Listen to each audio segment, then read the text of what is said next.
Look at your phone right now. Open your camera roll and really see what is there. Is it filled with selfies or photos of your lunch? Or is it hundreds, perhaps thousands of photos of a creature that isn't human? Look around your home and notice the small details. Maybe you have a special stroller for your dog or a elaborate birthday party for your cat. You might be the person who proudly tells others that you don't need human children because you have your pet. Some people in society might laugh at this or think it is just a game of pretend. They think it is silly to treat a different species as if it were your own flesh and blood. But I am here to tell you that it is not pretend at all. Psychologically, your brain does not truly know the difference. When you look at your pet and feel that overwhelming rush of love, your body is doing something incredible. It is releasing the exact same chemicals it would release if you were looking at your own human child. We are living in a time where we are no longer just pet owners. We have become parents to a different species. But why is this happening now, especially for those of us in the middle and later chapters of our lives? Is it simply because they are cute, or is the answer much deeper and more spiritual? The truth is that we treat them like children because they offer us something human. Children can never give us. They offer a love that never grows up, never judges, and never leaves your side. Today, we are going to explore why your brain treats them like family and why this is actually a sign of your high emotional intelligence. This relationship might just be the most honest and pure bond you will ever experience. Let us start with the most obvious reason, which is the concept of the forever child. If you have raised human children, you know that your primary job is to prepare them to leave you. That is the difficult reality of human parenting. You teach them to walk so they can eventually walk away into their own lives. You teach them to talk so they can argue their own points and find their own voices. You raise them to become independent adults who, eventually, will not need your constant care anymore. But a pet is the child that stays with you forever. For those who have experienced the pain of abandonment or the quiet of an empty nest, a pet is a perfect blessing. They will never pack their bags for college or move across the country for a new job. They stay in that precious toddler phase for their entire lives. They will always need you to feed them and always look to you for protection. They always want to be near you, creating a sense of permanent safety and purpose. This bond is frozen in time, protected from the natural pain of growing apart that happens with humans. Have you ever looked at your dog or cat and felt a sudden, overwhelming wave of love so strong it almost feels like aggression? A feeling where you just want to squeeze them because you cannot handle how cute they are? Psychologists call this cute aggression, and it is your brain's way of trying to regulate an overdose of love. This happens because of a biological concept called neoteny. Humans are hardwired by the Creator to protect babies. Evolution installed a code in our minds that says if a creature has big eyes and a round forehead, we must keep it alive. Human children eventually grow out of these features, but your pet never does. A dog or a cat is biologically designed to remain in a permanent state of infancy in our eyes. When you look into their eyes, your brain releases oxytocin, the cuddle hormone. This is the exact same chemical signature that bonds a mother to her newborn infant. So, when you call yourself a pet mom or a dog dad, you're not just using a cute nickname. You're describing the chemical reality of your own brain. You are a parent because your biology has decided that you are one, but biology is only part of the story. We must also talk about the software of our hearts.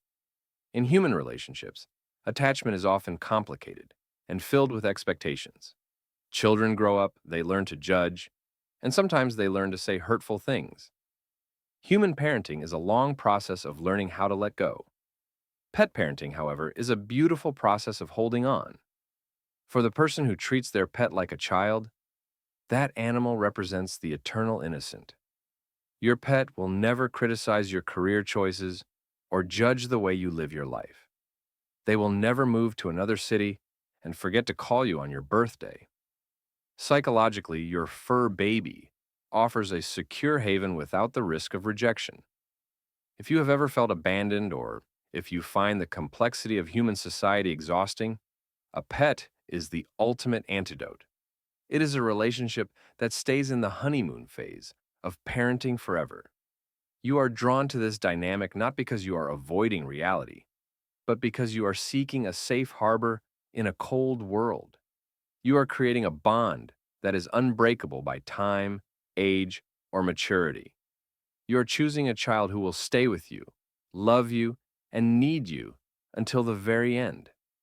A pet offers the simplest and most honest form of love available to us. This is a massive draw for people who deal with high anxiety or the daily stresses of modern life. When you come home to your pet, you do not have to explain your bad day at work. You do not have to apologize for being tired or pretend to be someone you are not. They just want you exactly as you are in this very moment. Maybe you felt judged by your own parents or by the society around you, but your dog or your cat looks at you and sees a hero, a provider, and a friend. This is why we spoil them with special meals and let them sleep in our beds. We are rewarding them for making us feel safe and accepted. We are giving them the best life possible because they give us the only place in the world where we are truly enough. Now, let us look at you, the human behind the bond. Society often tries to paint the pet parent as someone filling a void or someone who is lonely. They use lazy labels like the crazy cat lady to dismiss your deep connection. But the truth is that people who treat pets like children are often high capacity nurturers. You have a surplus of caregiving energy that needs a place to go. You are likely the person in your friend group who makes sure everyone gets home safely. You are the one who remembers every birthday and worries about the well being of others. For the modern generations, this connection is even more profound because the world has become so expensive and uncertain. Traditional milestones like buying a home or starting a large human family feel out of reach for many. But that nurturing instinct, the deep need to take care of something, does not just disappear. It is still there, pulsing inside of you, looking for a recipient. So, the pet becomes the center of all that beautiful caregiving energy. They are not a replacement for a human in a negative way. They are a meaningful alternative. They allow you to have a family and a sense of belonging without the crushing weight of modern financial stress. They allow you to be a caregiver while still maintaining your own sense of freedom and independence. They are the light version of parenthood that fits perfectly into a busy, modern life. By embracing this bond, you're claiming your identity as a nurturer. You're saying that you have love to give, and you will give it to the creature that appreciates it the most. For many of us, this bond is just as real and just as sacred as any blood relation. It is a family that is chosen, not just one you were born into. There is another layer to this connection, and it is about the feeling of control in a chaotic world. Raising a human being is a messy and unpredictable process. You can do everything right, and things can still go wrong because they make their own choices. But with a pet, you have a beautiful sense of total responsibility and care. You choose what they eat, where they go, and who they play with every day. For people who feel like their own lives are out of control, raising a pet perfectly becomes a powerful way to cope. You see this in owners who are obsessed with the perfect diet or a strict schedule for their cat. They are channeling their anxiety into a positive act of caring for a living creature. It feels good to be the master of a small, happy world when the rest of the world feels like it is falling apart. It feels good to know that you can keep this one living thing healthy and safe. We should also look at the different types of pet parents, because we all have our own reasons for this bond. Which one are you? Perhaps you are the guardian, the anxious protector who worries if they even sneeze. You might have cameras in your house to watch them while you're at work because you do not trust the world with your baby. Psychology says you are likely a person with very high empathy, but also high anxiety. Your pet has become your external heart, walking around outside of your body. When they are safe, you finally feel like you can breathe. You treat them like a child because you deeply understand how fragile and precious life truly is. Or maybe you are the soulmate, the deep bonder who talks to their pet as if they understand every word. You prefer a quiet Friday night with your dog over a loud night out with human friends. You are seeking intellectual and emotional intimacy that is free from the games humans play. You value authenticity and the fact that your pet allows you to take off your social mask. You are likely an introvert and a thinker who values deep connection over superficial noise. Then there is the Redeemer, the healer who rescued their pet from a dark situation. Maybe they were broken, scared, or sick when you found them, and you chose to fix them with your love. By saving them, you're often healing a part of your own past. Every time you show them kindness, you are proving to yourself that the world can still be a good place. You treat them like a child because you want to give them the safety you wish you had more of in your own life. This leads us to the most powerful psychological point of all: reparenting. When we treat our pets like children, we are often subconsciously fixing the way we were treated when we were small. Think about the gentle way you talk to your dog or cat. You tell them they are good, they are smart, and they are loved. Is that how the adults in your life talked to you when you were a child? If it wasn't, then you are performing a beautiful act of healing for your own inner child. You are giving this animal the patience and the safety that you once craved for yourself. Every time you buy them a new toy, you are healing the part of yourself that did not have enough joy. Every time you hold them during a thunderstorm, you are comforting the part of yourself that was once left alone in the dark. You are proving that you have the power to be a protective and loving parent. You are breaking cycles of pain by using the language of a different species. This is why it hurts so much when people mock pet parents or call them crazy. They do not see that it is not just about the animal. It is about a human being trying to put more love into the world than they took out of it. Because we love them like children, we also grieve them like children when the time comes. This is the hardest part of the psychology of the fur baby. When a pet parent loses their child, society often tells them to just get over it. They say, it was just a dog, or you can always get another one.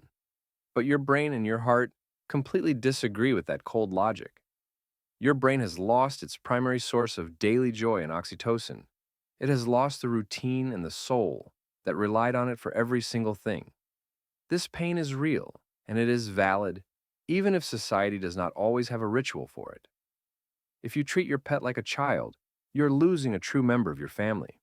You are losing the only witness to your private, everyday life. The silence in your house feels heavy, because the forever child who filled it with life is gone. We are living in a time where the definition of family is finally expanding. For thousands of years, family was mostly about survival and bloodlines, but today, family is defined by the depth of the connection we choose to nurture. If you treat your pet like your child, you are a pioneer in this new emotional landscape. You are proving that biology is not the only thing that defines a family. Love is what defines a family. You are proving that a soul is a soul, regardless of the body it inhabitates. There is a profound spiritual maturity in looking at a creature that cannot speak your language and saying, "You are mine, and I am yours." So, if you call your dog your son or your cat your daughter, do not let anyone make you feel small or foolish. You are simply a person with a massive capacity for love. You have found the safest and purest place in this world to put that love. You have found a relationship that is free from lies, judgment, and the complications of the human ego. You have chosen to be a guardian to a soul that cannot speak for itself. And in return, that soul has given you a love that does not require any words at all. Whether it is biology, your personal history, or just the human need for connection, what you feel is real. So, go ahead and buy the silly sweater or cook the special chicken dinner. Talk to them in that voice that only the two of you understand. Because in a world that can often feel so hard and so cold, loving something with your entire heart is never a mistake. It is the highest form of grace we can experience. If you have a fur baby who changed your life just by being there, you know exactly what I mean. You have a bond that is a forever blessing. Family is not always about whose blood you carry in your veins. Sometimes family is about who is waiting by the door to welcome you home every single day. That is a love worth celebrating.